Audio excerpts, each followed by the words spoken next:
and welcome to Invisible, Breaking Through the Stigma of Addiction. I'm your host, Dean Anderson, and this is a show where we talk about addiction and stigma and all the things that circulate around that.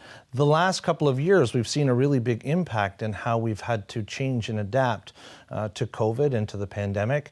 And part of that process has been using virtual services. So today we're going to talk about that. So first off out of the gates, we're going to have, he's actually a friend of mine and a wonderful guy. His name is Damon Crack. We're going to have Damon Crack on the show right now. He's a recovery coach. Welcome to the show, Damon. Thanks, Dean. Hey, with a name like Crack, what other choice did I have but being a recovery coach? Thanks for having me here, Dean. You're easily one of my favorite people to talk about this kind of stuff with, so looking forward to it. Oh, my pleasure. So in the true sense of using virtual care, we not only decided to have a virtual meeting, we're really excited to be in the studio, right? But also we recognize that, hey, you know what, let's see how this works by doing it virtually. Because Damon, tell everybody where you are. I'm lucky enough to be in Scotland. I'm on a 1 week golfing vacation with my brother, which, you know, is really one of the gifts of recovery. You know, they keep coming, and this is just another one for me. So, yeah, I'm from Scotland. That's awesome. And right now, I mean, we can see, other than you being a little further away, me not having my glasses on, we can see you, we can communicate. This is a valid avenue of communication, be able to read body language and all that stuff. So this is great. Hey, Damon, can you tell me a little bit about sober coaching or recovery coaching, whatever we like to call it? Tell me about the work that you do. For sure. It's interesting. I've been thinking about, you know, trying to explain, and I have to do it a lot. A lot of people do ask me, what is a recovery coach? What's a sober coach? And the truth is, the further I go into this work, the less I even know what the answer to that is.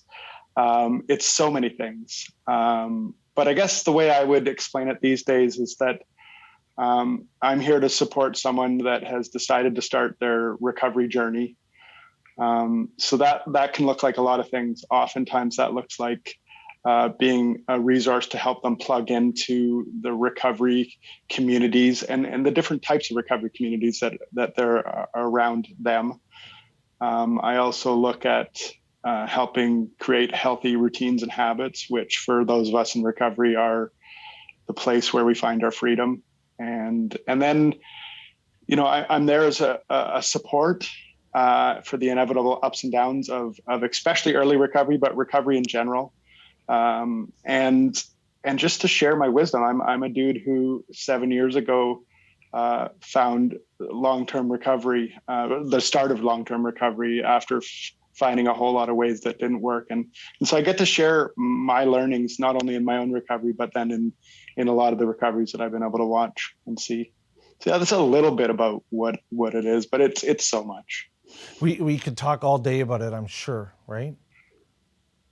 Well, only if you want to. But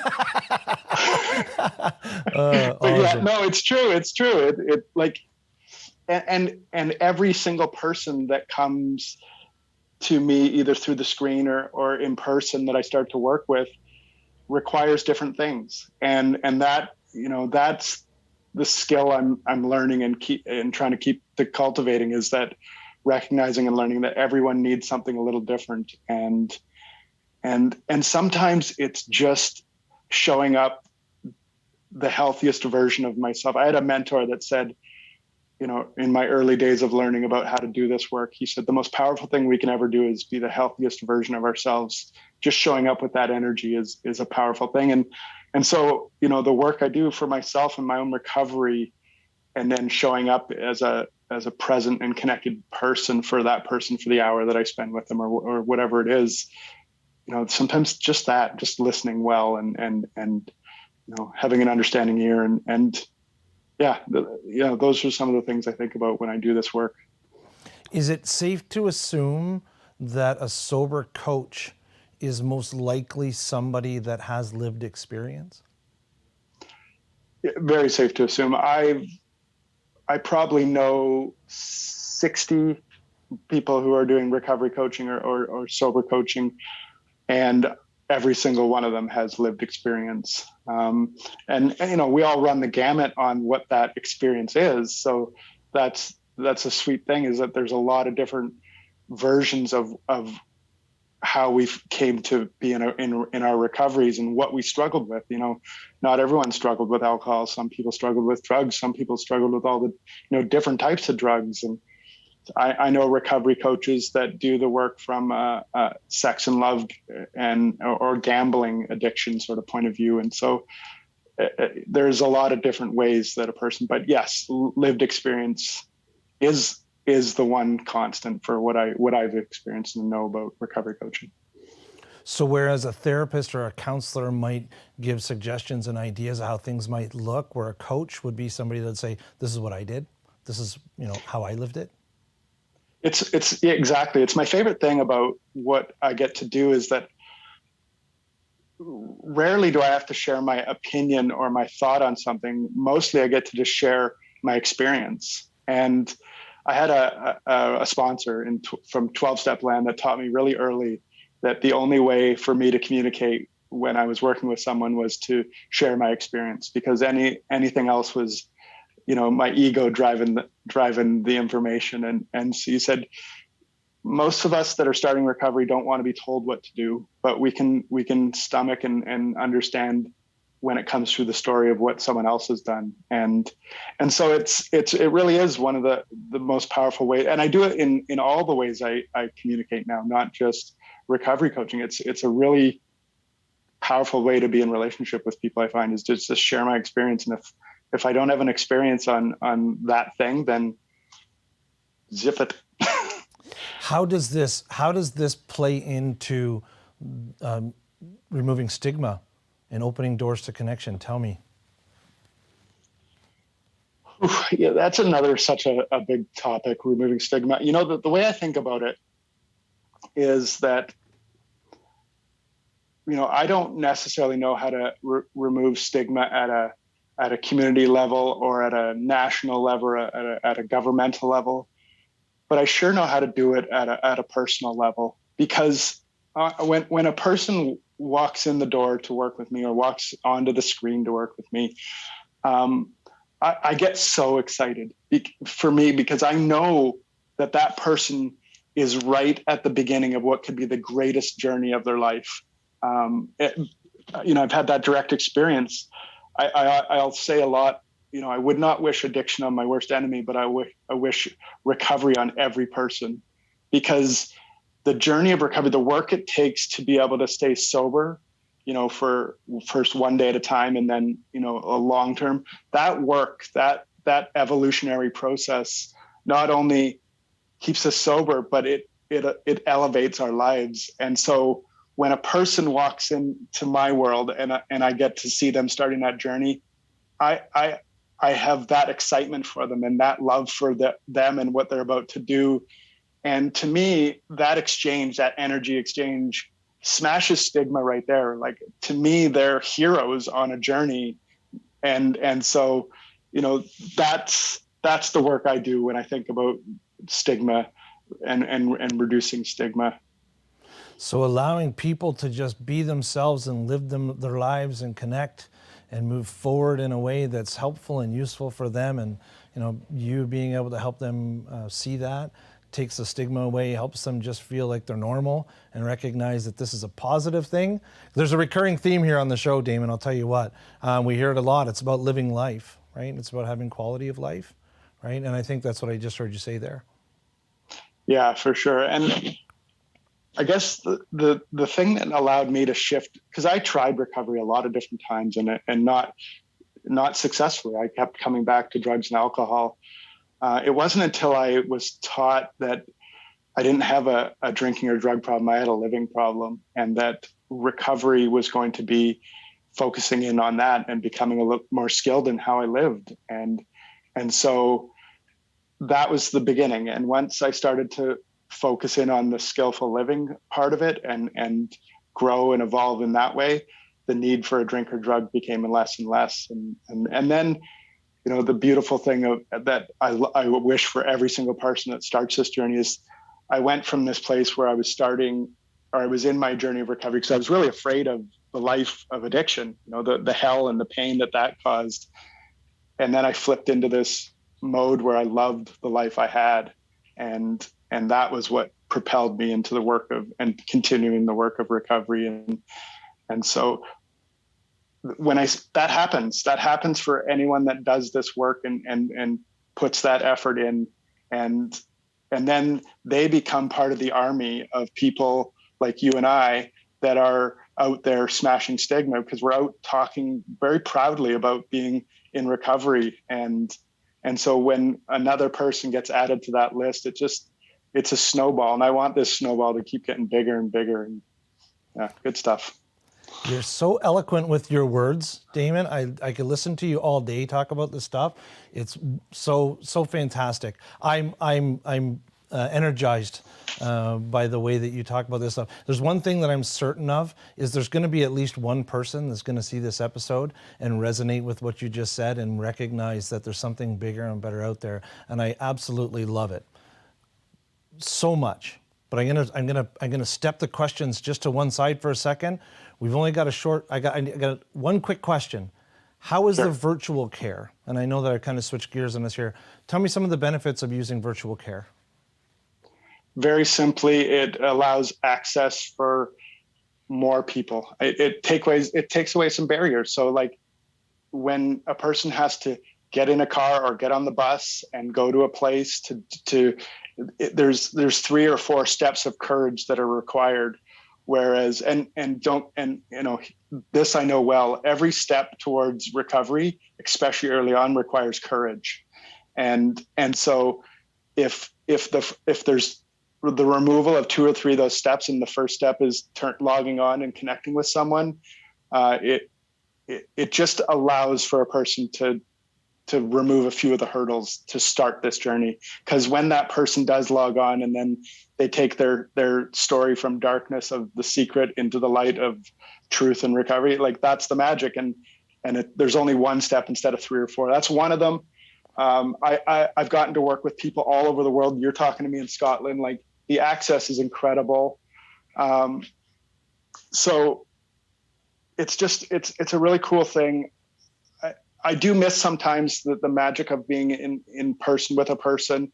But then, we just make that happen, especially now that we're starting to move away from, knock on wood, knocking on lots of wood here, moving away from hopefully the challenges of the pandemic. But it's allowed me to be accessible and access more people than I ever could have imagined. So that's really been magical.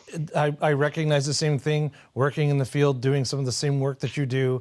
Wow, just the reach that we have and the things that we can do, those barriers to not just the courage that's needed, but simple things like parking and transportation and all those, or the comfort of being able to sit on your own couch at home while hugging a pillow and seeing somebody to talk about your problems instead of having to, get dressed and sit in a chair, sitting across from somebody and feeling uncomfortable. So all of those wonderful values. Thank you so much, Damon, for being on the show. I appreciate it. I appreciate you taking your time out of your Scotland holiday and hanging up your 9-iron for a minute to spend some time with us. I look forward to seeing you soon, which I'm sure I will. And thanks again for being on. Thanks so much, Dean. Really, really enjoyed it. And thank you. Great. We'll be right back after this break.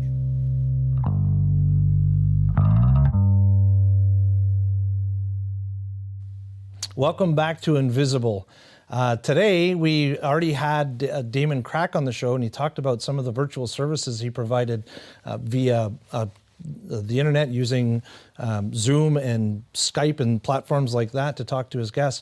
We have a special guest here who is the Director of Virtual Programming for Westover Treatment Center, and she's going to share some of those insights and what they're doing with us. We have Jennifer Liebert on the show. Hi, Jennifer. Hi, Dean.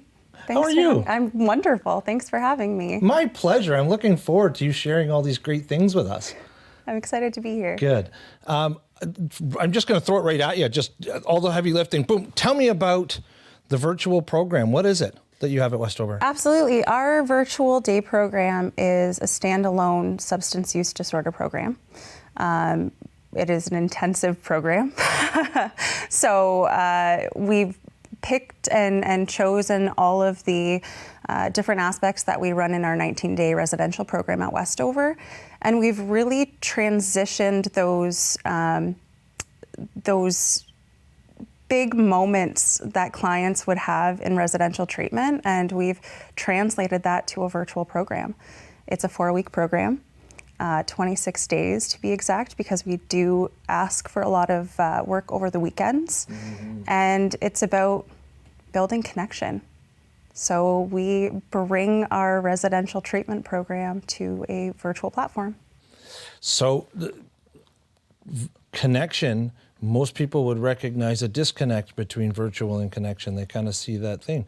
What are some of the things that you're doing to draw those lines? Well, so it's been interesting. I've had the benefit of doing programming virtually for quite a while now. And I've also have the experience of doing recovery meetings online. So I've seen the benefits of virtual. When COVID first happened, as you know, a lot of things shut down. And I've had the opportunity to see that it is possible to build connection virtually. The energy, of course, is never going to be the same as in person, but it's there. The magic of the program can really be translated. So what we do, our main focus is getting them connected to one another. So day one, we break it down. We introduce ourselves, why are we here? What brought us here? And from that first day, guards go down, walls go down, and then we slowly implement different things. So one-on-ones, clients getting together privately in breakout rooms in a safe space, in a safe setting, where they can get to know each other better. In groups, we have group discussions. They have one-on-ones with myself and my coworker, of course. We do one-on-ones with them, but our main focus is really getting them connected. So when people think about virtual programming, a lot of times the brain automatically goes to watching some webinar and clicking some buttons and answering some questions. Am I wrong? I mean, that's the norm for people, right? But this is different. This is where these people are engaging and doing things, and you're teaching programming to them every day and incorporating that. So those walls come down quite quickly in that scenario, right? Absolutely. That's some of the feedback that we get, is that their assumption is that that's what they're going to be doing during our program, is sign on, listen to us teach, and then, see some PowerPoints and maybe get some information after.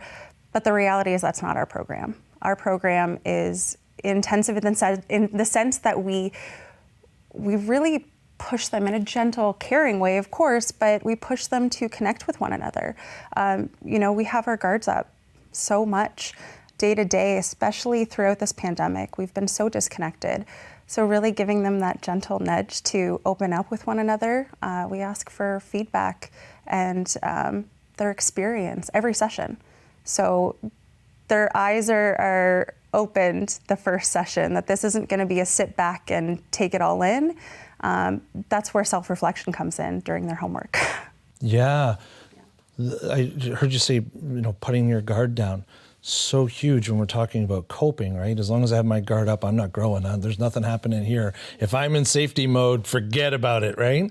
Are there specific things that happen or things that are notable when you recognize people putting their guards down? Or I mean, it's different in every case, really. We've had individuals really resist the guard that they have. Their defense mechanisms are so high. Thankfully, Patricia and myself, Patricia, my coworker, we take the time and really recognize where they're at in their homework. I find that's where a lot of the self-reflection comes in.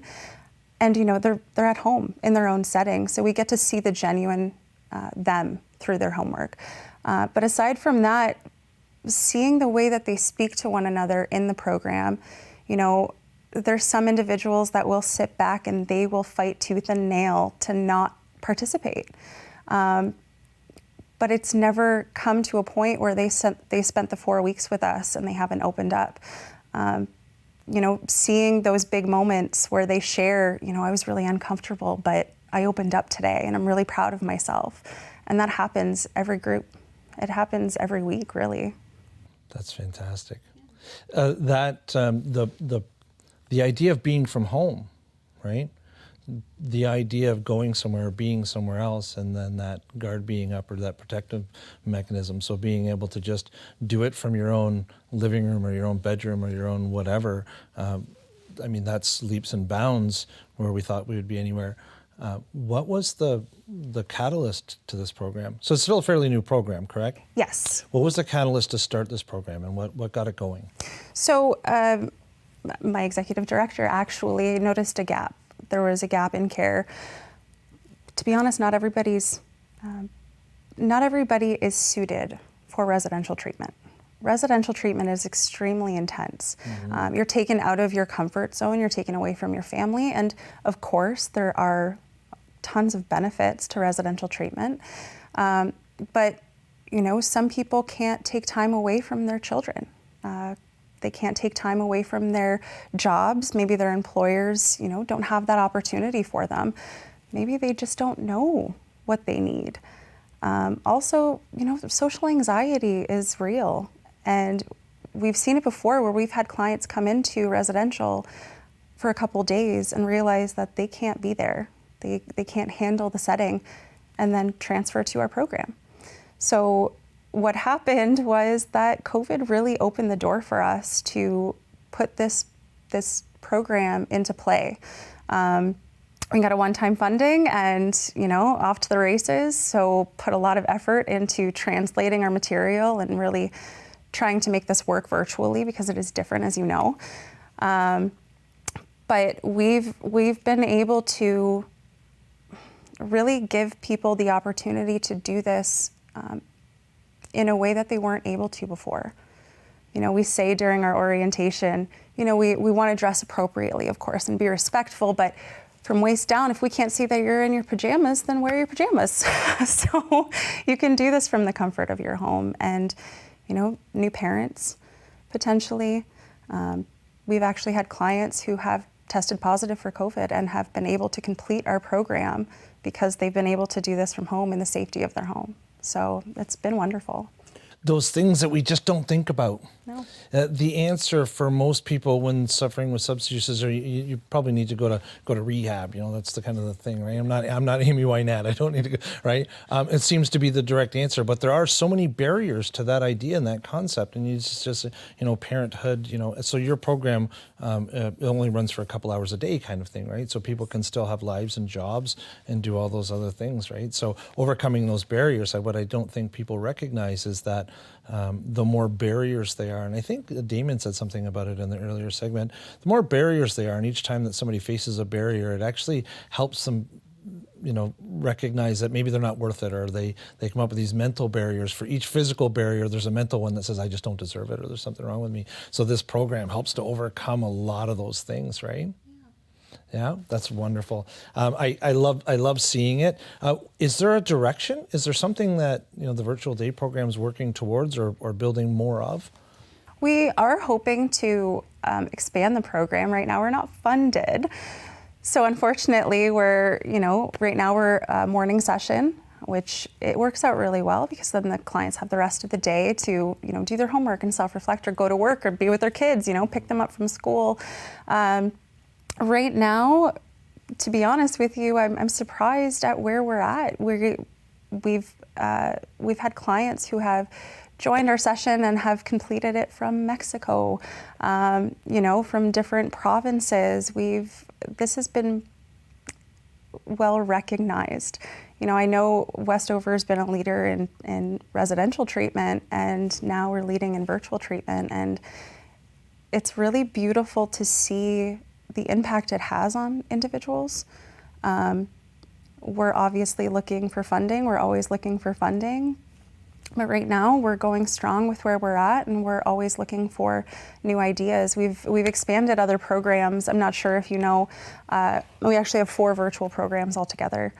And what? We have 4 virtual. I didn't know that. Yeah. I knew there was more than one, but tell me 4. Yeah, so our aftercare recovery support. Oh, yeah. That was the first program that moved online, obviously. Yeah. And what we've done is taken our weekend family program and we've translated it to an online session. So every other weekend we run a family program for, you know, support. And our Courage to Change Women's program is online as well. Yeah, so I did know about 4 programs. I Yeah. just didn't count. Yeah. That's wonderful. So touching lives all over Southern Ontario, doing all these great things. We're all the way to Mexico, I guess. Yeah. And I'm gonna make eye contact with the camera and say, "What? You need funding?" What? And it's wonderful. Everything that you're doing and how we're overcoming these barriers and helping people in different ways and thinking outside of the box is absolutely fantastic. And I can't give you enough kudos and high fives for what you're doing in that process. And so that people know, to just close off, thank you, Jennifer, but you guys aren't charging anything for people to attend the virtual program, right? Nope. So therefore, the funding is even that much more important. Yes, it is. Okay. Yeah. Thank you for being on the show, Jennifer. Thank I you for appreciate having your me. time and coming out here. Jennifer drove all the way here with no air conditioning in her car, and it's warm outside.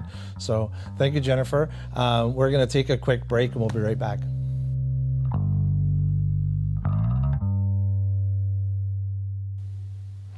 If you could imagine for a moment wanting to make a lifestyle change, wanting to lose some weight, get healthier, do something that's beneficial to your overall quality of life, and then each time that you picked up the phone to call the gym, nobody answered, you went there and the doors were locked, or you couldn't get a ride there, you couldn't find any of the services that you needed.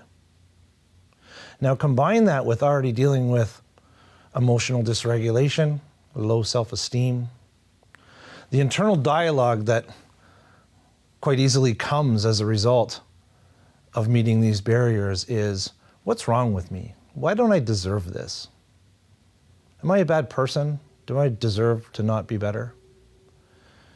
In trying to cope with those negative emotions and the shame and guilt and stigma that is attached to so many people that are dealing with substance use, it leads them back into using more substances because that's the natural progression of how I'm going to deal with it. So each time somebody meets a barrier, an unexpected roadblock in their recovery, it turns into, or can turn into, continued use. It can turn into self-harm. It can turn into so many difficult things. And on today's episode, we recognized how a couple of wonderful professionals are using their knowledge and understanding to break down some of those barriers, to make things easier, more accessible through coaching, counseling, virtual care, and allowing people to access these programs where they're at, overcoming financial barriers, transportation, among other things. And each time somebody gets access to those things, they get a glimpse at being able to live a healthy lifestyle. And for that, I am forever grateful to those 2 people that were on the show today. So remember, the best time to plant a tree is 20 years ago. The second best time is right now.